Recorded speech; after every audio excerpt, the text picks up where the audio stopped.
The few of the King of the Mountains have been four-wheel drive cars just to make sure that everything is now been realigned. So I thought, well, now that that's all up to time, I thought now it's time to return to sending two-wheel drive cars up. And this car's been requested for a few times now, so now seems a good time as ever to send this, the Weismann GT MF5.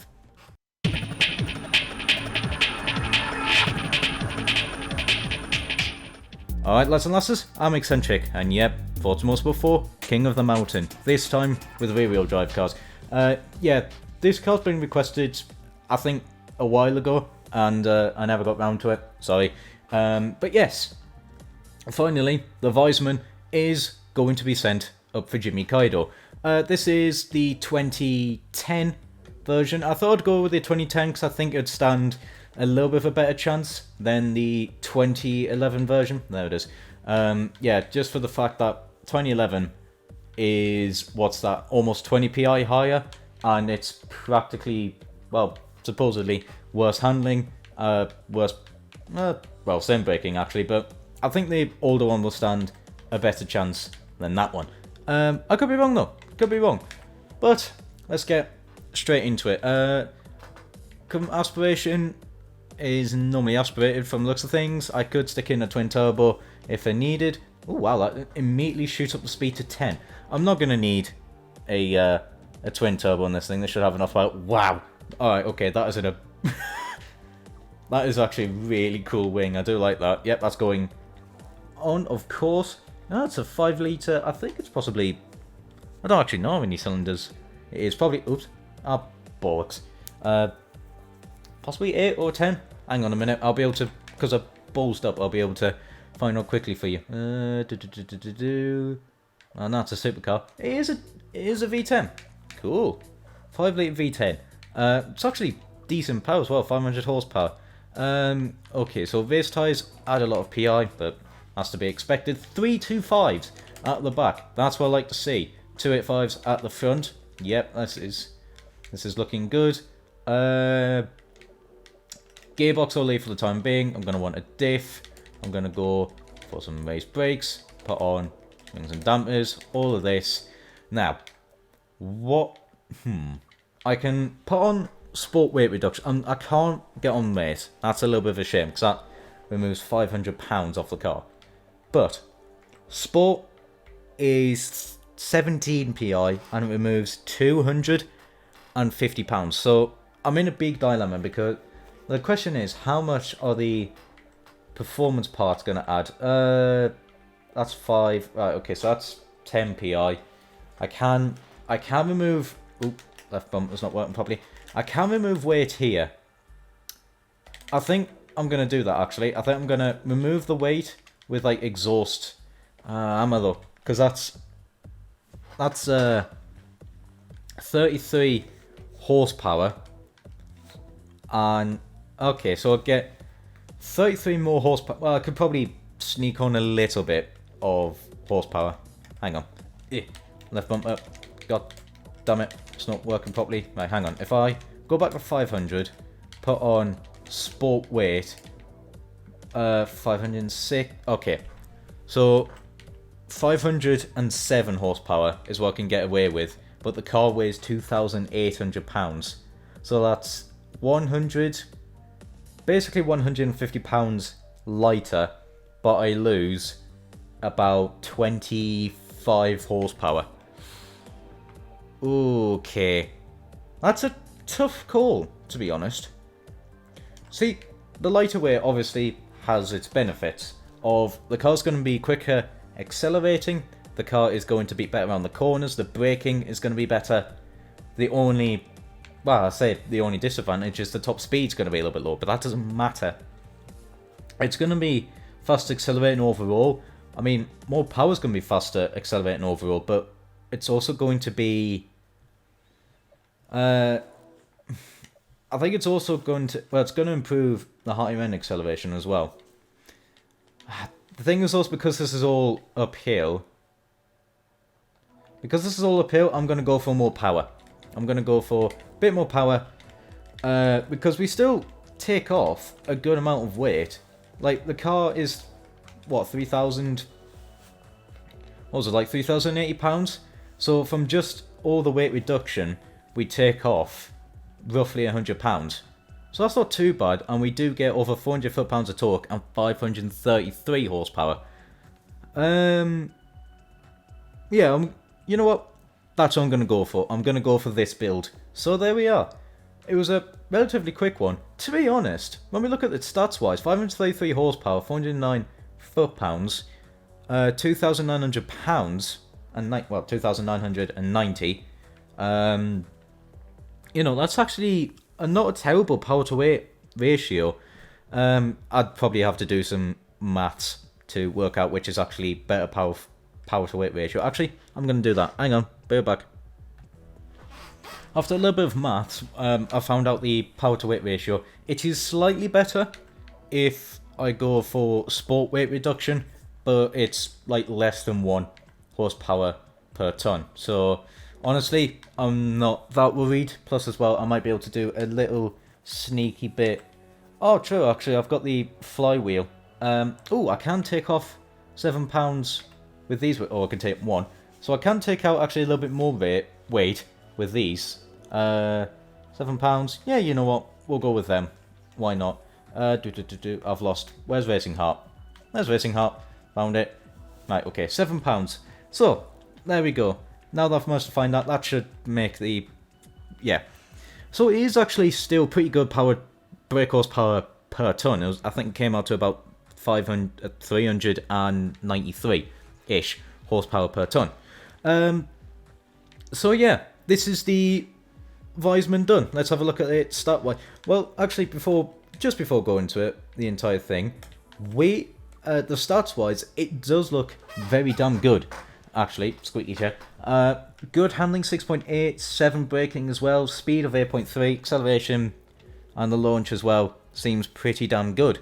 All we have to do now is just get the benchmark. What are we saying? 0.63.2, 0.6.8. So actually damn good, 0.60 and 100. Top speed 201. The lateral G's though are very impressive. 1.14 and 1.18.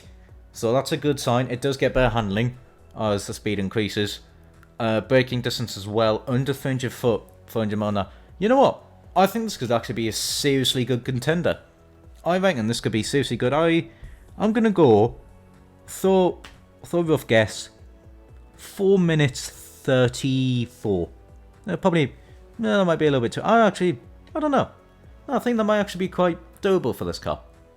Sort of a low 435. We'll go with that. Be a little bit sensible. So, that's the car built. Let's take it up for Jimmy Kaido. So here we are at the base of Jimmy Kaido. 3 attempts to get it up the new hill climb, as quick as possible. The current two-wheel drive, leader is the Rosing Q1 with a 4:31.854. I don't think the Rosium... No, this is the Weismann.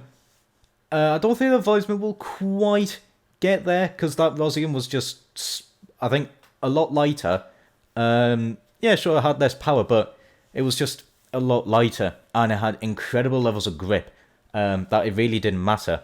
The acceleration was, not the most impressive, but, that's by the by. So, let's see what this car is like.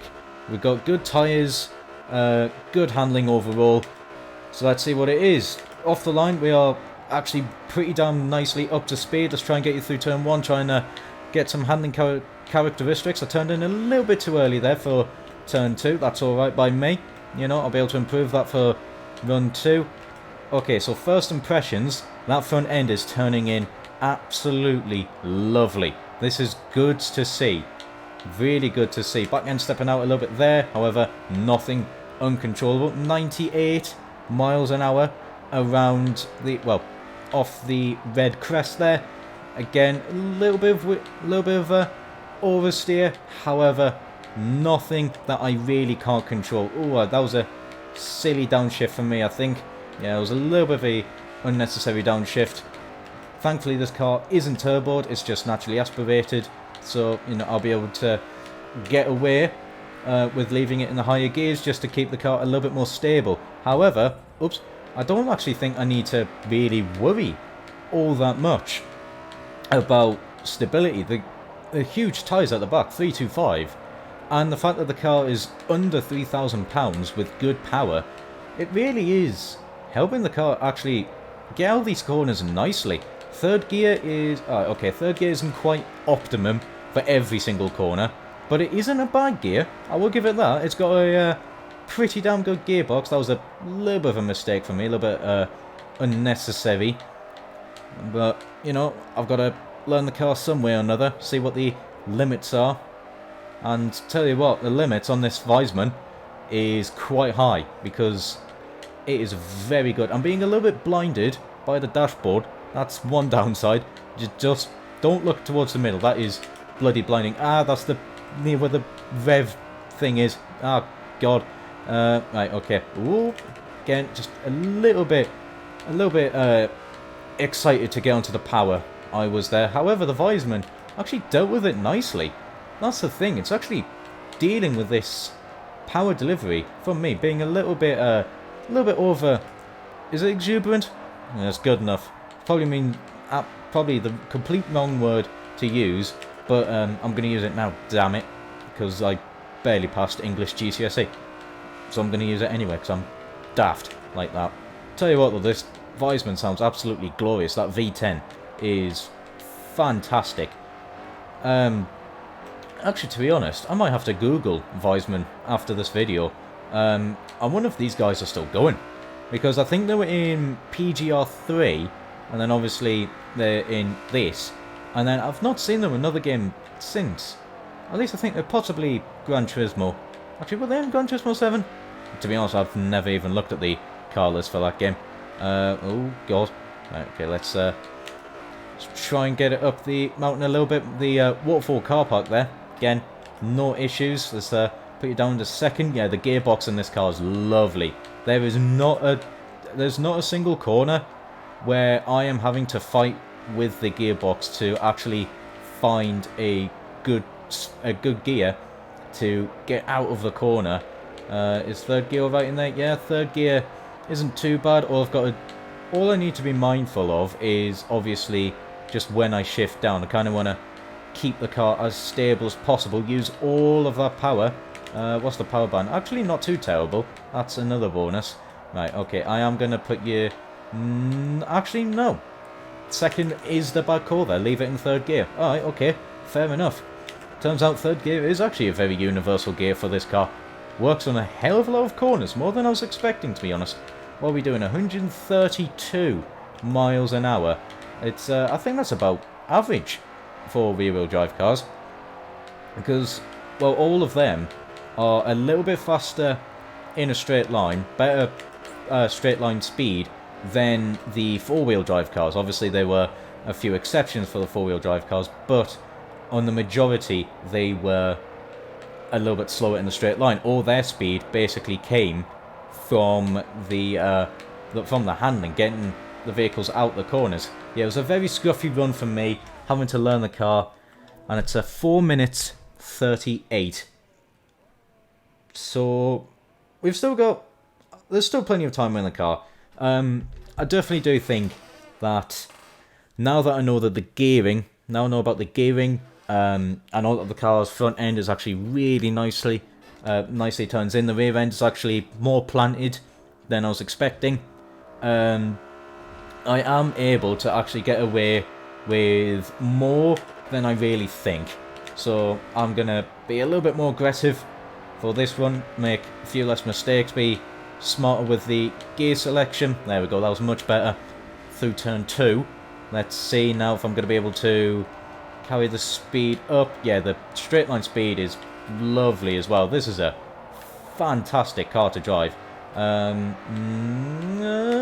actually, to be honest, it wasn't too bad of a call to go into second. 99 miles an hour going up there. Okay, so for this section here, it's really third gear all the way. I kind of need to find that sweet spot of when I really want to shift down into second, because 40 odd miles an hour, I feel like 40 odd. It's kind of just, I think second gear is possibly just the tiniest bit too short. I probably would try and get a little bit more if I was going to tune this car for this course. I'd probably extend second gear. Well, probably extend the gears overall, but definitely have a longer second gear just so this gear becomes a little bit more usable around some of these corners, because it does, you know, sometimes it's not the best call. I mean, to be honest, it could be as well. I'm trying to be a little bit too much of a tool with the power, because I got a little bit into a false sense of security with just how much rear end grip this car actually has. I just need to be mindful of that, because the launch out of the corners, it is mighty impressive. I will have to admit that. It is seriously impressive on getting it out the corners. I've just got to be a little bit mindful of the power, like I should in every single two-wheel drive car. You know, once I'm able to get out of it, really, there's just zero qualms whatsoever. That front end, yep, not a single hint of understeer, just a hint of oversteer. Let's see what speed we're going to be getting through here. 134 miles an hour, so that's damn impressive. Oh, again, just a little bit of oversteer, trying to get out of the corner. No, I think it was okay there. Let's get you through the 50% hairpin now, a little bit sensibler. Yeah, a little bit of oversteer, however, mid-corner, but really, it does not phase the Weismann. This is a absolutely fantastic car to drive. Good recommendation, really good recommendation. I am loving this. This is a brilliant car. It feels planted. It actually feels damn quick as well. The acceleration as well is damn good. I'm not going to say it's the best, because we've got Lotus Esprit Turbo and the Honda NSX as well, were two very notoriously very good accelerating cars. Through the Waterfall car park, yeah, that's me being a little bit too excited with the power. However, the Weismann can deal with it. Oh, that was it's a little bit of the tricky corner there, that one. Just trying to be in the correct gear. It isn't the easiest one to find a gear for that corner. Through here, put it into second. I'm alright with it being a little bit oversteery. Try and get a little bit more acceleration out of the corner. Let's be careful with this section, which I am. There we go. Managed to keep that foot planted, and again, it's dealing with it. That's the glorious thing. It is having no issues with it. Leave it in third gear. Now let's see what speed we're going to be getting out of here. This was a much better run, a lot more stable now with the Weismann.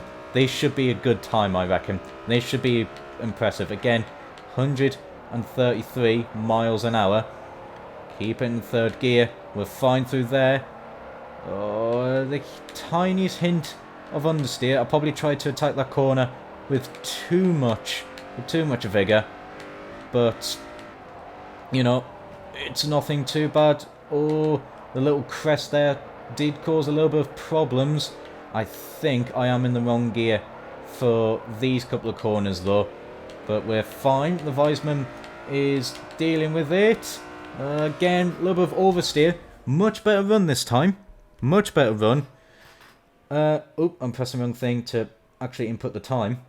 A 4:36.683. Okay, so I'm not. I was expecting a little bit more. That's the thing. A lot of these cars have felt really quick, but then really. So we're looking. Actually, speaking of Lotus Esprit, that's sort of where we are at the minute. We're sort of in the 4GT Lotus Esprit Turbo area with the Weismann. So, alright, okay. The Honda NSX.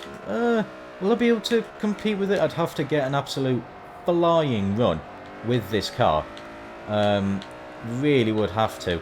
There we go. Second corner, a lot better this time, carrying a huge amount of speed. Let's get this little chicane section right. Let's be a lot more aggressive. There we go, just like that. I'm going to put you down into second. Probably a little bit too early. I felt the Weismann get a little bit loose. Let's see what speed we're doing here though. 100 miles an hour.